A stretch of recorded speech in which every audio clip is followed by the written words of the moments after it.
अरालसी एक endorheic lake है और लोकेशन की अगर हम बात करें अरालसी की, तो अरालसी के नॉर्थ में कजाकिस्तान कंट्री एंड साउथ में उज्बेकिस्तान कंट्री, मींस कजाकिस्तान और उज्बेकिस्तान का जो बिटवीन एरिया है, बॉर्डर एरिया, वहाँ पर लोकेटेड है अरालसी।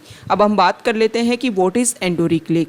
जो एंडोरिक लेक या फिर एंडोरिक बेसिन जो होता है, जिसको हम क्लोज्ड या फिर इनलैंड ड्रेनेज सिस्टम के नाम से भी जानते हैं। सिंपल लैंग्वेज में आप समझो, कोई भी वाटर बॉडी, इसमें वाटर का इनफ्लो तो हो रहा है लेकिन आउटफ्लो नहीं हो रहा है।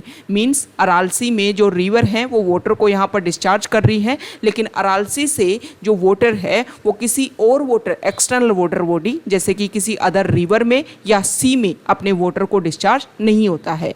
तो यहाँ पर वाटर का बैलेंस कैसे होगा, क्योंकि वाटर की अवेलेबिलिटी तो है लेकिन बाद में आउटफ्लो नहीं है। तो इवेपोरेशन के प्रोसीजर के थ्रू यहाँ पर वाटर की जो अवेलेबिलिटी है वो इक्विलिब्रियम प्रोसेस में चलता रहता है।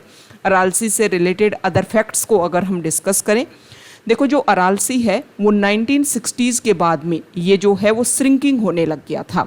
अगर हम इसके ओरिजिनल पार्ट को अगर हम डिस्कस करें तो कभी पूरे वर्ल्ड में 4th लार्जेस्ट लेक के रूप में हुआ करता था अरालसी, लेकिन टाइम के साथ में जैसे जैसे सोवियत इरिगेशन प्रोजेक्ट इम्प्लीमेंट होना स्टार्ट हुए तो यहाँ पर वो रिवर जो वाटर की अवेलेबिलिटी करती थी अरालसी में, उनको डाइवर्ट कर दिया गया, जिसकी वजह से यहाँ पर वाटर की अवेलेबिलिटी कम होने लग गई और जो अरालसी जो है वो ड्राइड अप स्टेज में चला गया।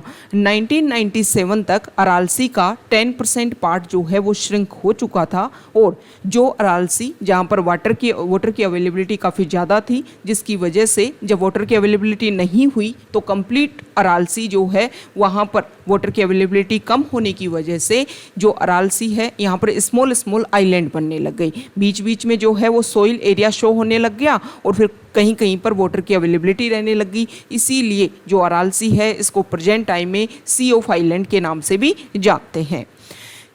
1997 की अगर हम बात करें तो जो अरालसी है वो मेजोरिटी में 4 पार्ट में डिवाइड हो गया। इसका जो नॉर्दर्न पार्ट है इसको नॉर्थ अरालसी, यहाँ पर ईस्ट अरालसी, यहाँ पर वेस्टर्न अरालसी और सदर्न अरालसी के नाम से जाना जाने लगा।